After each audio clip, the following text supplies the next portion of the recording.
بسم اللہ الرحمن الرحیم نحمدہ و نصلی علی رسولہ الکریم اما بعد۔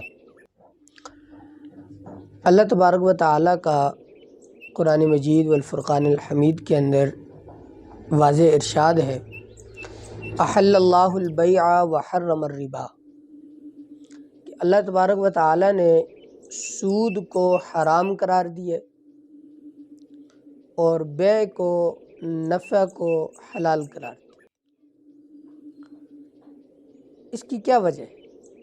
اللہ تبارک و تعالیٰ سود کو حرام قرار دے رہے ہیں اور تجارت کو حلال قرار دے رہے ہیں۔ وجہ یہ ہے کہ سود کے اندر بنیادی طور پہ انسانی حقوق کی پاسداری نہیں ہو رہی، انسانی حقوق کے ساتھ کھلواڑ کیا جاتا ہے، ایک غریب بندے پہ، مجبور بندے پہ، ضرورت مند بندے پہ ظلم کیا جاتا ہے۔ اور جو بیع ہے یہ حلال ہے۔ اس کی وجہ یہ ہے کہ بیع کے دوران انسان کا سرمایہ لگتا ہے، وقت لگتا ہے، اور اس کی جو فہم ہوتی ہے تجارت کی وہ لگتی ہے۔ منافع کمایا جا سکتا ہے اور سود نہیں کمایا جا سکتا۔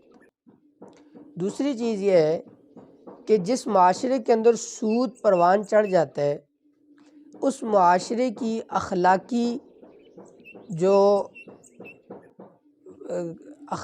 اس کی جو روایات ہوتی ہیں وہ ختم ہو کے رہ جاتی ہیں۔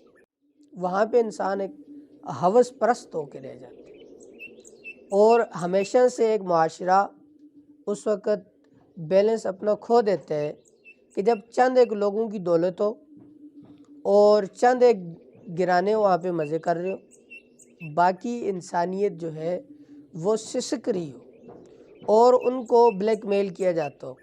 دیکھ لیں جن معاشروں کے اندر اب بھی سود کی بیماری موجود ہے، وہاں پہ انسانی حقوق کی خلاف ورزیاں سب سے زیادہ ہوتی ہیں۔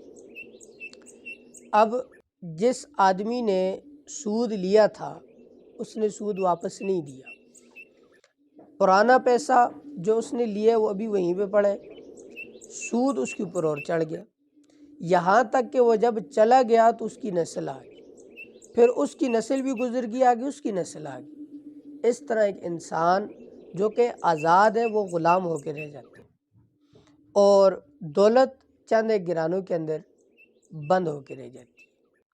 اور ویسے بھی مسلمانوں کے لیے جب قرآن اور سنت کا حکم آ جائے اس وقت ان کو تو ویسے بھی کسی عقلی دلیل کی ضرورت نہیں ہوتی۔ وہ اس لیے کہ ہم تو عقل دین کے معاملے میں کم از کم ضروری نہیں سمجھتے۔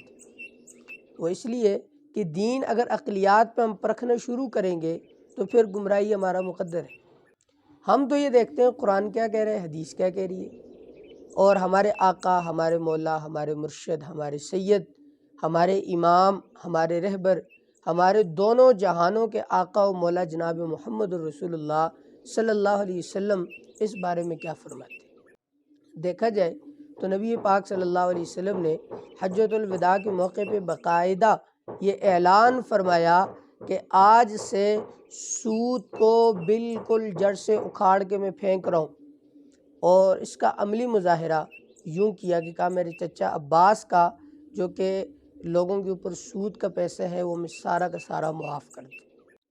ہمارے ہاں سود کے مقابلے میں صدقات ہے، سود کے مقابلے کے اندر دوسروں کے ساتھ قرض حسنہ ہے، اور ان کے ساتھ دوسرے طور پہ ان کے ساتھ ایک بہترین قسم کا تعاون ہے، اور اللہ تبارک و تعالیٰ نے قرض حسنہ کی بڑی تعریف کی ہے، اور اس کو اللہ تبارک و تعالیٰ نے بڑا ایک اچھا عمل بھی قرار دی ہے۔ دینے کو لینا اگرچہ اس کا اچھا نہیں ہے، لیکن اگر کوئی بندہ قرض دیتا ہے تو اس کے بڑے فضائل ہیں، اور اگر کوئی بندہ کسی کو معاف کرتا ہے تو اس کی بھی فضائل ہیں۔ تو ہمیں اس بات کے اوپر بھرپور کمپین کرنی چاہیے، محنت کرنی چاہیے کہ ہمارے ہاں کسی نہ کسی طور سے سود کا خاتمہ ہو جائے، اور اس کے لیے ایک بہترین کڑی الحمدللہ شیخ الاسلام محمد تقی عثمانی صاحب مدد ظلم العالی اس کام کو لے کے آگے بڑھ رہے ہیں۔ ان کو ہمیں اپریشیٹ بھی کرنا چاہیے، اور اس کے اوپر جتنا ہو سکے ہمیں ان کے لیے دعائیں کرنی چاہیے یہ ایک بہت اچھا عمل ہے، یہ ریاست کے لیے بھی، مسلمانوں کے لیے بھی اور اسلام کے لیے بھی۔ وہ اس لیے کہ سود لینے اور کھانے والا، سود کے اوپر گواہ بننے والا، سود کو لکھنے والا، یہ سارے وہ لوگ ہوتے ہیں جن پہ اللہ کی ڈائریکٹ لعنت برستی ہے۔ اور جو سود ہے وہ کوئی عام چیز نہیں ہے۔ سود جو بندہ لیتا ہے یا اس کا کوئی لین دین کرتا ہے تو وہ ڈائریکٹ اللہ کے ساتھ جنگ کر رہا ہوتا ہے۔ اور جب کوئی شخص اللہ کے ساتھ جنگ کر دے تو آج کل ہم لوگ سپر پاور کے ساتھ جنگ کرتے ہوئے ڈرتے ہیں، اس کے پاس ایٹم بم ہے، اس کے پاس یہ ہے، اس کے پاس وہ ہے۔ اگر خدا نخواستہ وہ اپنے طیش میں آ گیا اور اس نے ہمارے اوپر ایٹم بم گرائے تو ہم ختم ہو کے رہ جائیں گے۔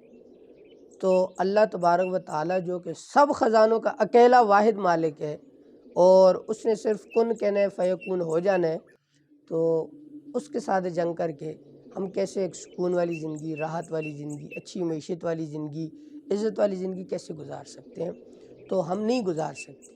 ہمیں جب اللہ کی رحمت کی امید ہے، جب ہم اللہ سے رحمت طلب کرنا چاہتے ہیں، ہم چاہتے ہیں کہ اللہ تبارک و تعالیٰ ہمارے اوپر رحم کرے، رحمت فرمائے، اور جناب محمد رسول اللہ صلی اللہ علیہ وسلم قیامت والے دن ہماری شفاعت فرمائے، تو ہمیں سود کو چھوڑ کے بے کی طرف، تجارت کی طرف آنا چاہیے، اور ایک دوسرے کو قرضے کی مد میں پھنسانے کے بجائے قرض حسنہ دینا چاہیے، اور ضرورت پڑے تو اس قرضے کو ان کے اوپر اگر معاف کرنے کا موقع ہے تو معاف بھی کرنا چاہیے۔ السلام علیکم ورحمۃ اللہ وبرکاتہ۔